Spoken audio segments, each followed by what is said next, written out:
परमपिता परमेश्वर कहते हैं, मेरे प्रिय बच्चों, तुम्हें शनिवार को नमक वाले जल से स्नान करना है। अपनी सुरक्षा के लिए तुम्हें यह करना होगा, क्योंकि कुछ बुरी शक्तियों ने तुम्हें नजर लगाने के लिए कुछ कार्य कर रहे हैं। तुम्हें आगे बढ़ता देख उन्हें अच्छा नहीं लग रहा। अपने आप को तुम्हें बिखरने से रोकना होगा। तुम्हारे हाथों में जो उम्मीद की डोर है, कोई तुमसे वह छीनना चाहता है। अब इस अंतिम छोर पर तुम्हें पहुंचकर उसे कदापि मत छोड़ना। यदि यह संदेश आपका पीछा कर रहा है और आप तक पहुंच गया है, तो निश्चित रूप से इसमें आपकी वर्तमान समस्या से जुड़ा हुआ संदेश छुपा हुआ है। परमात्मा आपसे कहना चाहते हैं, जैसे जैसे तुम इस संदेश के आगे बढ़ोगे, तुम्हारी खुशियों का कोई ठिकाना नहीं होगा। आज तुम कुछ ऐसा सुनने जा रहे हो जो तुमसे छुपाया जा रहा था, न जाने कब से। मेरे बच्चे, तुम जिनका इंतजार लंबे समय से कर रहे हो, वह तुम्हें अवश्य से ही मिलेगा। किंतु उसके पूर्व कुछ विचित्र होगा, जो तुम्हारी कठिन परीक्षा का स्वरूप है। मैं जानता हूँ तुम इस परीक्षा से पार कर लोगे, क्योंकि मुझे तुम पर पूरा भरोसा है। मैं बस इसीलिए चिंतित हूँ, क्योंकि तुम आसानी से निराशा में डूब जाते हो और स्वयं को शक्तियों को भी तुम भूल जाते हो। मेरे बच्चे, नियति तुम्हारे समक्ष विकल्प प्रस्तुत करेगी। एक वह है जो तुम चाहते हो, और एक वह जो तुम्हारी परीक्षा के लिए भेजा जाएगा कि तुम ऐसी स्थिति में किसका चुनाव करते हो। प्रकृति अपने भेजे हुए विकल्प को अधिक श्रेष्ठ दिखाने का प्रयास करेंगी, ताकि तुम कठिन परीक्षा में उतर सको।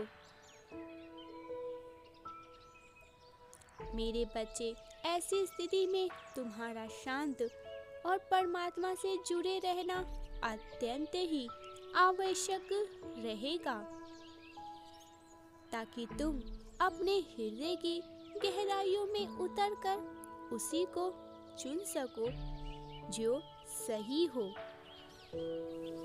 333 के साथ लिखे, मैं परमात्मा की कृपा से सही विकल्प ही चुन लेता हूँ।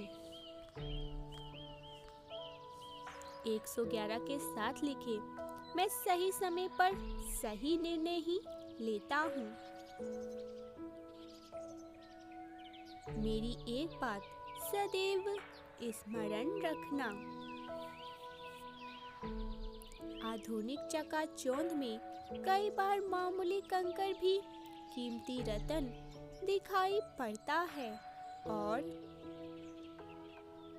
वास्तविक रत्न भी मिट्टी में डूबे हुए रहने के कारण कई बार कंकड़ मालूम पड़ता है। ऐसे में एक जोड़ी ही वास्तविक रत्न की सही पहचान कर सकता है। मेरे बच्चे, तुम वही कलयुग के जौहरी हो जो वास्तविक रत्न और धर्म को जानता है। अब विचलित हुए बिना इस परीक्षा में प्रवेश करो। अंततः जीत तो तुम्हारी ही होने वाली है। मेरे बच्चे, यह परीक्षा अब तक की सबसे परीक्षाओं में सबसे कठिन होने वाली है, इसीलिए मैं तुम्हें पूर्व सचेत कर रहा हूँ। इस परीक्षा में तुम्हें आंतरिक और बाहरी दोनों ही लड़ाई लड़नी होगी और एक उदाहरण स्थापित करना होगा कि यदि आप धर्म के साथ हैं तो जीत धर्म की ही होगी। परमपिता परमेश्वर कहना चाहते हैं, जिस प्रकार सूर्य के बादलों के बीच छुप जाने से उसका तेज क्षीण नहीं होता है, वैसे ही कोई पुण्य आत्मा नकारात्मक विचारों और नकारात्मक शक्तियों के घेरे में रहकर भी अपनी शक्तियाँ नहीं भूलती, बस थोड़े समय के लिए बलहीन और भ्रमित हो जाती है। मेरे बच्चे, तुम्हारे ऊपर इस प्रकार प्रहार किए जाएंगे और हर प्रहार का तोड़ मैं तुम्हें देने जा रहा हूँ। ध्यान पूर्वक सुनो, क्योंकि इस परीक्षा को पार करते ही तुम्हारे लिए बहुत बड़ी सफलता और बहुत बड़ी विजय खड़ी है। इसीलिए कोई नहीं चाहता कि तुम इसे पार करो, क्योंकि तुम दूसरों के लिए एक सूर्य बन रहे हो। इसीलिए तुम्हारी आध्यात्मिक और अलौकिक शक्ति पर प्रहार किया जाएगा और तुम निराशा में डूब सकते हो।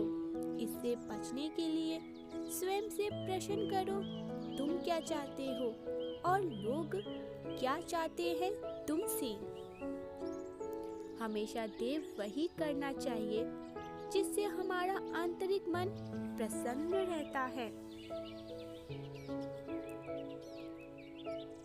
क्योंकि तुम्हें जो प्राप्त होने वाला है वह औरों के लिए तो दुर्लभ है।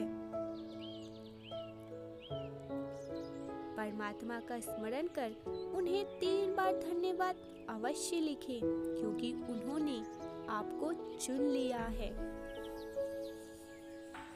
क्योंकि जब हम आनंद की लहरों को स्पर्श करते हैं तो बाहर प्रसन्नता की ऊर्जा जाती है और उसके बदले ब्रह्मांड ढेर सारा प्रेम पृथ्वी पर भेजता है। दूसरा पहाड़ तुम्हारी वाणी पर होगा, ताकि तुम अपना नियंत्रण खो बैठो और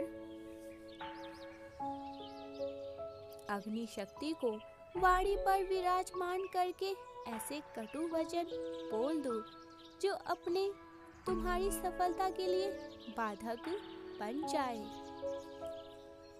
इसके लिए तुम्हें वाणी पर संयम का अभ्यास करना होगा, ताकि जब तुम्हारी विजय हो तो उसका शोर लोगों को कुछ और ही सुनते ही ना दे, बस तुम्हारी जय जयकार हो।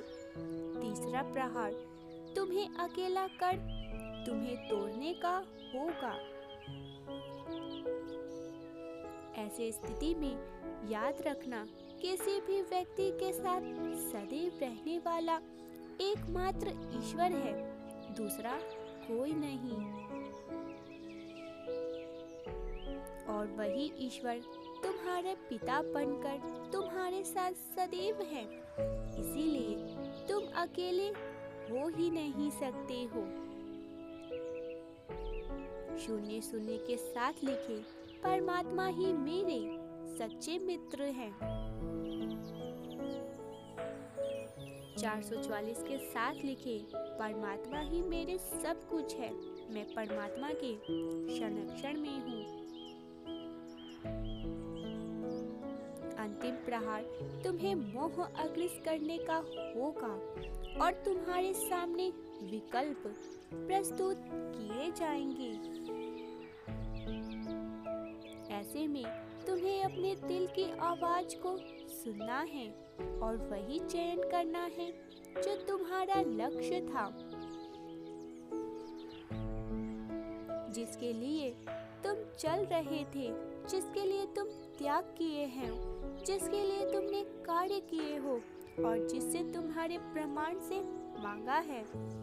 ऐसी स्थिति में तुम्हें भ्रमित नहीं होना है। मेरे बच्चे, मैं तुम्हें बता दूं, तुम्हारी हर परीक्षा में तुम्हारा मार्गदर्शन करता रहूंगा और सदैव तुम्हारे साथ रहूंगा।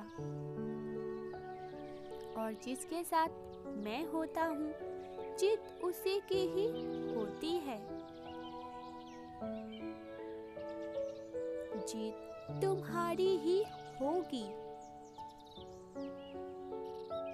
जीत तुम जीतोगे, मुस्कुराओ और वह सब प्राप्त करोगे जो तुम्हारे लिए रचा गया है ब्रह्मांड ने। यदि तैयार हैं तो पुष्टि में यस अवश्य से ही लिखें। बड़ी उपलब्धि का बीज बोया जा रहा है तुम्हारे लिए। मेरे बच्चे, जैसे ही तुम एक कदम आगे बढ़ाओगे, आकाश में छाए बादल छटने प्रारंभ हो जाएंगे। मेरे प्रिय बच्चे, कर्म का पहिया बहुत तेजी से घूमने जा रहा है। लंबे समय से जो तुम प्रयास कर रहे थे, उसके फल मिलने का सही समय अब आ रहा है।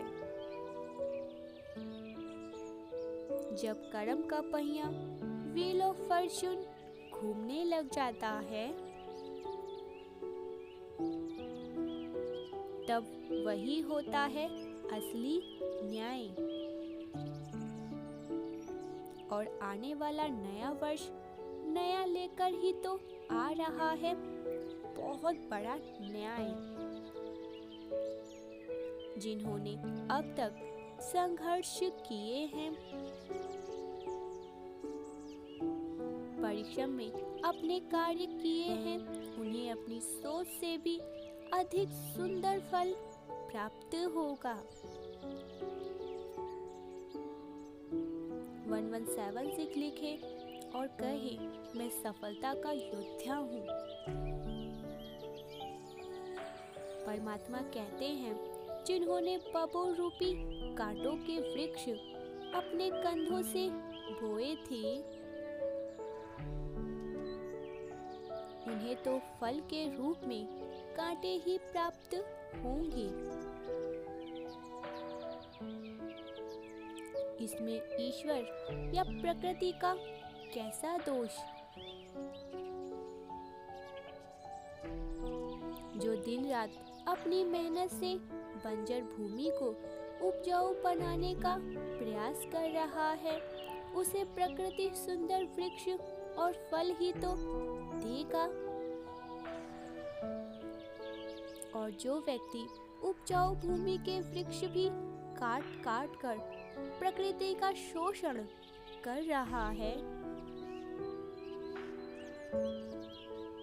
अपने संसाधनों का दुरुपयोग कर रहा है, दूसरों को हानि पहुंचा रहा है, उसे कर्म के रूप में वही तो वापस मिलेगा। इसमें प्रकृति का क्या दोष? मेरे बच्चे, काफी समय से तुम्हारा कर्म मध्यम गति से बढ़ रहा है। अत्यधिक प्रयास करके भी सफलता दूर जा रही थी।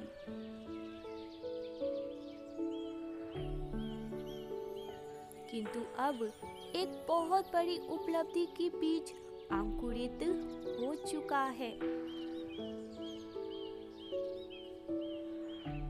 जो शीघ्र खुशखबरी बनकर तुम्हारे जीवन में प्रवेश करने वाला है। जिसकी उम्मीद तुम छोड़ चुके थे, वह अचानक ही तुम्हें प्राप्त हो जाएगा। क्या तुम तैयार हो उस दूर से आ रही खुशी को स्वीकार करने के लिए? यदि हाँ, तो दिल खोलकर मुस्कुराओ, जितना हो सके मुस्कुराओ।